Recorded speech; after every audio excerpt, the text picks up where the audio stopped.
concerned about one other area of the team. And I just still don't know what to make of Brock Purdy.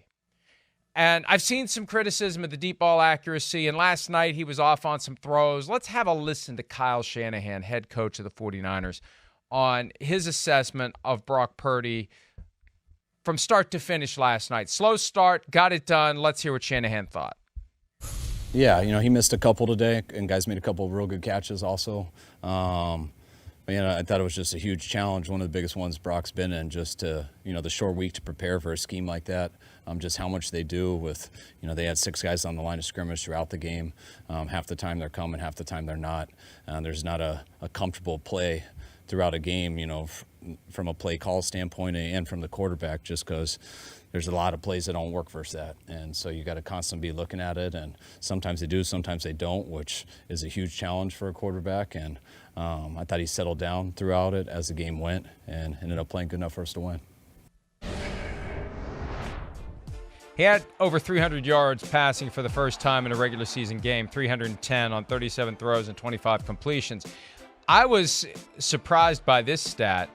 He dropped back to pass 39 times, Peter. The Giants blitzed 33. According to Next Gen Stats, as far back as they go, that's the most any defense has ever blitzed in any game, 33 out of 39 snaps. Wow. That's amazing. Well, when I see that, Mike, and first of all, I have great respect. I work with the people from Next Gen Stats, and they are really terrific.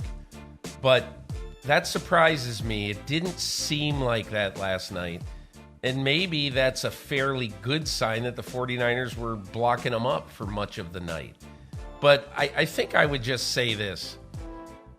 I've noticed this in particular about Brock Purdy, okay?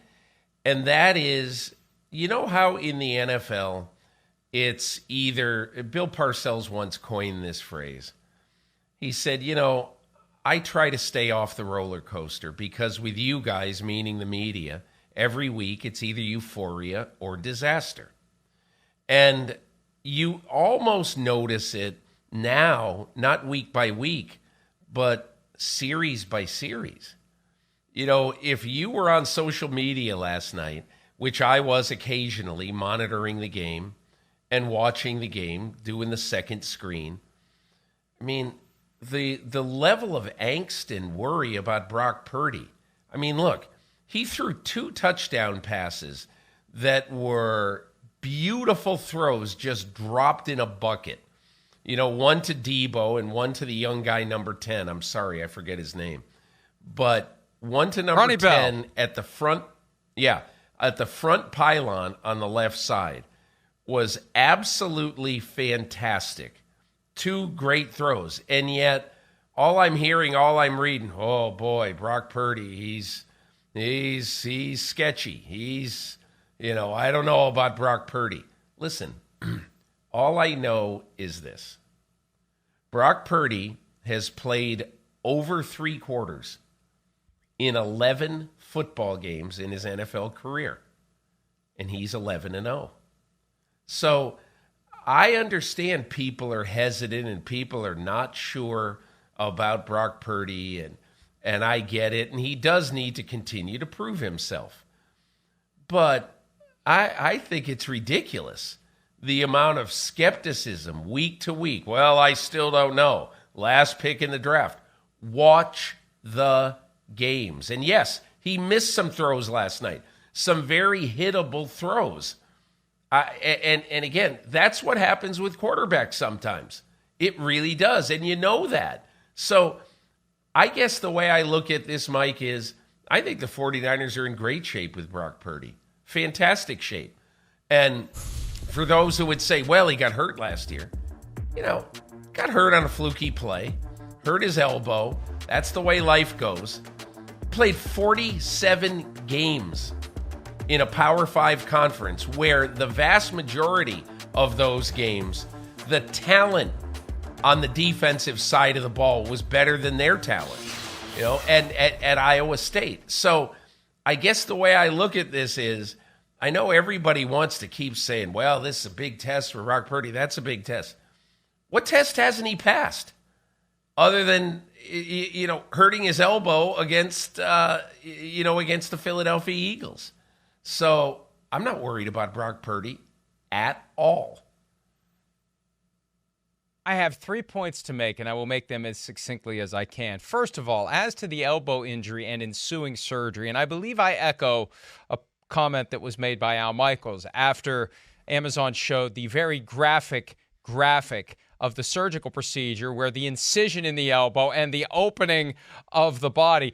Please give someone a warning. Some of us are eating food while we're watching the game, and we don't need to see a video depiction of someone's arm being sliced and opened so we can see what's inside. Thank you very much. Some of us were eating chicken wings last night, and it's a little bit too graphic on the graphic when you're eating chicken wings and things are being cut open and we're seeing bones and tendons and stuff. Second, there's this vibe around the 49ers quarterbacks, and it's just dumb luck, but they feel cursed. So I think if I'm a 49ers fan, I'm always worried about something because something always happens with a quarterback, whether it's an injury or whether it's a fluky thing in the worst possible moment. And with Purdy, we saw it last year. Everything was great. Oh, okay, Purdy, QB3. He's winning games, and here we go, an NFC championship. And my God, we could actually beat the Eagles, and boom, there it is. So I feel like they're always holding their breath a little bit. I think the 49ers, Peter, are the ultimate hold-your-breath team. For the reasons we've already discussed with these ultra-violent runs where you're fighting and scratching and clawing, and you just are going to get hurt at some point. And then you got a quarterback issue, and when's he going to get injured? Because they always seem to get injured. And you're constantly, if you're a 49ers fan, everything's great, and you're constantly holding your breath for what's going to come next. And the last point is this. At some point, Brock Purdy's going to have to make a big throw in a big spot. I don't care about him missing throws in the first quarter. That happens. Everybody does from time to time. What I care about is when that moment arrives, like Jimmy Garoppolo at the end of Super Bowl 54, after the Chiefs take the lead and Emmanuel Sanders is open and Garoppolo misses him. Not that that's the easiest throw in the world, but Sanders was open and Garoppolo missed him. There's going to be an occasion like that against a great quarterback, and it may not come until the Super Bowl if they get there. Maybe it's Mahomes. Maybe it's Josh Allen. Maybe it's somebody else. But do you rise up and make big throw in big spot after other quarterback has made big throw in big spot to take the lead late in the game? If it even gets to that, maybe the 49ers are going to be so good he never has to. But that's the one thing that is wait and see for me with Brock Purdy. Does he make big throw in big spot in a playoff game? Well, I think you could say that about a lot of quarterbacks, can't you? Can't you say that about Justin Herbert? But until we know. Can't you? I agree. I agree. You can say that about guys who were drafted. You can say that about guys who were drafted in the top 5, 6, 7. Can you say it about Tua? Yes. Can you say it about Josh Allen even? He's made some, but let's see him do it in a Super Bowl. I understand what you're saying, but Mike, my whole thing is, my feeling about Brock Purdy is very simple. He is being judged on automatic skepticism because he was the last pick in the draft. That's it. Automatic skepticism. Even though in the first 11 games he started and played at least 3 quarters in those games, or I'm sorry, not started, but played at least 3 quarters in the games, that he hasn't lost a game yet. And I'm just saying, in the immortal words of Laura King, I'm just saying that I think he is judged on a different level and a different standard is used to judge Brock Purdy than it is to judge other starting quarterbacks in the NFL. I don't like it. Well, but I understand it. He was the last guy taken in the draft, so there's automatically going to be built-in skepticism no matter where he is. He was the 3rd guy on the depth chart last year when he finally got his chance, and there's a sense that he's just the guy who is holding together a machine that runs perfectly well regardless of what he does. At some point, though, you have to make that throw like Garoppolo didn't, like Jared Goff didn't in Super Bowl 53. There are plenty of guys that fail, and there are plenty of guys that pass. We haven't seen which guy Purdy is. That's all to be determined. And when you're a 49ers fan who has to wonder on what ancient burial ground did they build Levi's Stadium and desecrate and create some, curse that is fallen over the team, that they're destined to get close and never finish. That's what they've been since 2019. 2020 was wasted because of injuries, but they've been 21, 22. They keep knocking on the door and they can't get it in. It comes back to quarterback. So I understand why people are nervous. I understand why people are taking a wait-and-see approach. And I'll say this also, Peter. I think this is part of it.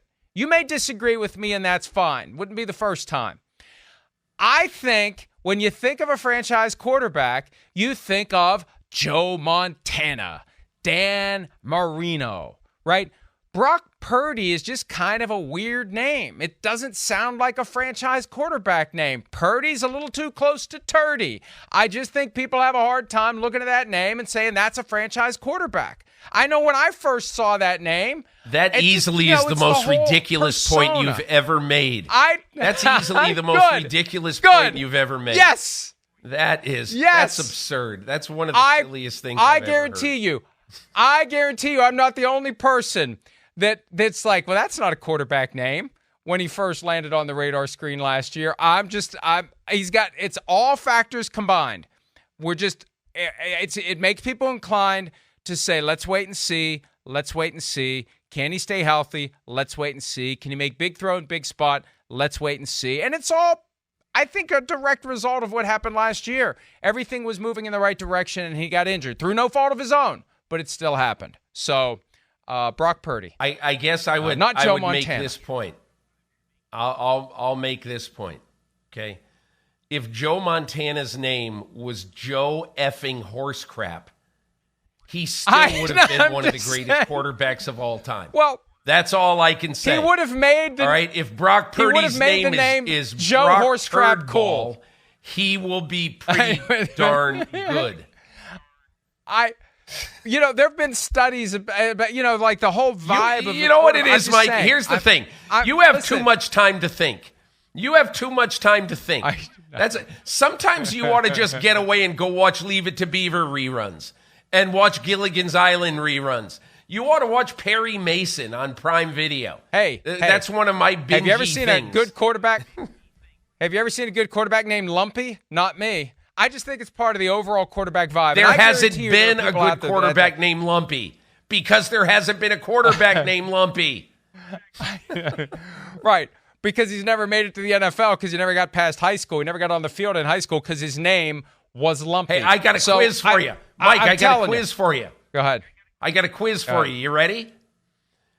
What was the name of the actor who played Lumpy Rutherford on Leave It to Beaver? Oh, God. I would have never remembered his last name. I do not know the name of the guy who played Lumpy You're going to love this. His name was Frank Bank. Now that's a name that I can get behind. I used to watch the credits. That's a Frank name I Bank. can get behind. I will say this before we move on, and I appreciate the fact that we disagree on this. All I know is when I first saw the name that he was entering the fray, I thought that doesn't sound like a quarterback name. And I think other people, if I react to that way, that was my human reaction. Man, that doesn't sound like a quarterback name. I think others do the same, and it factors into just the overall question, is this guy the guy that the 49ers have been waiting for? Is this the guy who makes the difference? It factors in the overall question in the Florio Wikipedia page. I'm not the only one like me. I'm not the only one like me. I don't know. You tell me. Anybody who legitimately says, I don't like that as a quarterback doesn't sound like a quarterback name. That is going to be a factor in what I think of him as a player. That's the most absurd thing I've ever heard. You got to. Well, I got more for you. We got a long show, so we got another 90 minutes, King. Not all of us are called King. Not all of us get to walk around with the moniker of King. So anyway.